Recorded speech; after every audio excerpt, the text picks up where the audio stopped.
Dysphoria.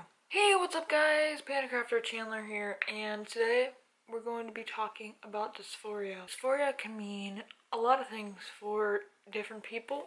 It could just mean a discomfort, but it could also be much more than a discomfort. But I'm going to be talking about my dysphoria. Personally, my dysphoria consists of a few different things. It consists of a pretty basic general gender dysphoria, meaning now most of this gender dysphoria is in social situations where I have to present myself as something that I'm not, strictly because I know that person won't accept me, or it's just like a one-time thing where I'm not really going to see them again. So is there a real reason to present myself as non-binary? Not exactly. And that is sometimes difficult with non-binary gender, because if you're trans and you're like as you're transitioning you're gonna be misgendered, it just kind of happens.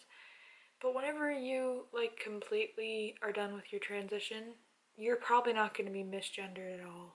I don't know, you're in these situations where you have to present yourself as something other than you are. That is why I try to get out of social situations as much as possible, unless it's just like friends and stuff. Dysphoria that can also stem from social situations. I'll give an example. Pronouns. Pronouns are so big, and people just don't understand it sometimes. They don't understand that calling someone she or calling someone him just couldn't feel right. Just doesn't feel right to them. I'm not bothered by being called he or him, but I'm very bothered by being called she or her.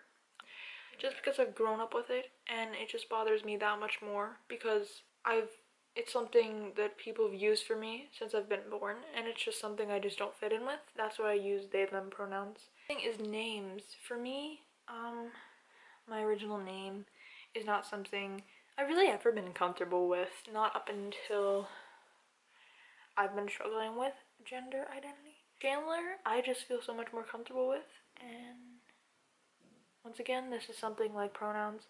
Pronouns are a bit more of a struggle than my name. Like, my name does bother me, and it's beginning to bother me more now that I've been going by something else, and it's very comfortable with.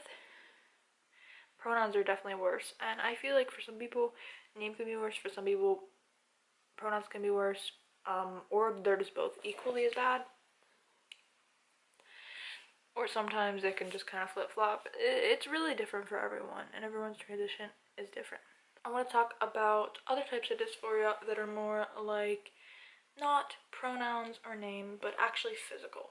That's my biggest dysphoria is definitely my chest. I've been binding for over 6 months. It's made me a lot more confident in clothes I wear. Just being in a room and having it on brings me so much more comfort. For people that bind, they may not feel like it is flat enough.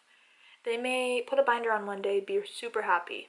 I feel like the first time you put on a binder, like your very first binder, you're like super happy. You might even start to cry. Like, that's how happy you are, because like it's like gone, and like it just feels better, and it's not all like moving around, and you are overwhelmed with happiness and joy, and maybe even a bit of confidence. Maybe you dance around a little. I don't know what you do. Whatever you do, dudes. But oftentimes the dysphoria can also be a thing whenever you are wearing a binder. Whether, like I said, if you don't think your chest is flat enough, even though to everyone else it is, or, you know, like everyone else it is, but it isn't to you, even though it literally looks the same every time you put on a binder. But it can also be dysphoria of wearing a binder. Maybe I have one on right now, so this is like a tan one. I'm gonna be getting a black one hopefully, so I can wear tank tops and it's not super awkward. But you know, there's very thick straps. It comes up very high, as you can see here. It comes up very high on your chest. It's not as high, like still collarbone, but like it's still pretty high. Like this part. Like if this part was a little bit lower in the, I don't know. This is a GC2B binder if you're wondering. I can leave the link in the description to their website. They make great binders. Bind safe, please. Underworks or GC2B. Other binders aren't going to give you the same look, and they're just not going to be as comfortable. But I recommend GC2B because I've heard Underworks are like scratchy and they're just not as comfortable. It can be dysphoria because you don't want to wear a binder or your binder is showing and you just like, you want to wear a tank top. And this is something I realized because like I've been binding during the winter and now it's like turning like, well, there's not really spring happening. I think we're just skipping over spring and heading into summer. But this type of thing, like, you don't, like, you just want to have a flat chest and be able to wear a tank top and not see this thing on the sides. Like, that's another thing can, like, get you misgendered and it's, like, annoying. So that's really annoying. Changing rooms, I know it can be scary. I was very scared whenever I was starting gym class this year because it was the first year I was actually wearing a binder, and you're not supposed to work on binders. Don't do it. Don't do it. If you're going to, then like get a size up in a binder. Like I said with swimming and working out, get a size up. The first time I was a bit anxious about doing it. Like I was more anxious before doing it, and then like after I did it the first time I was like fine, and now like I really don't care. And like no one else has said anything. They don't care either. But yeah guys, that's about it for this video. If you want to see more gender type videos like this, make sure to smash the like button and let me comment down below what type of gender type videos you would like to see. And tell me in the comments below if you have dysphoria. How does it affect you? Tell me a little bit about it. Just, you know, I want to hear what you guys have to say.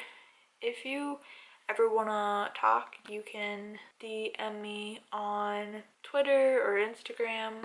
Those are both in the description box below. I'll also leave the link for GC2B binders. I'll try to leave Underworks down there as well, but I definitely do recommend GC2B because they're just more comfortable. But yeah guys, that's all it. I'll see you in the next video. Bye.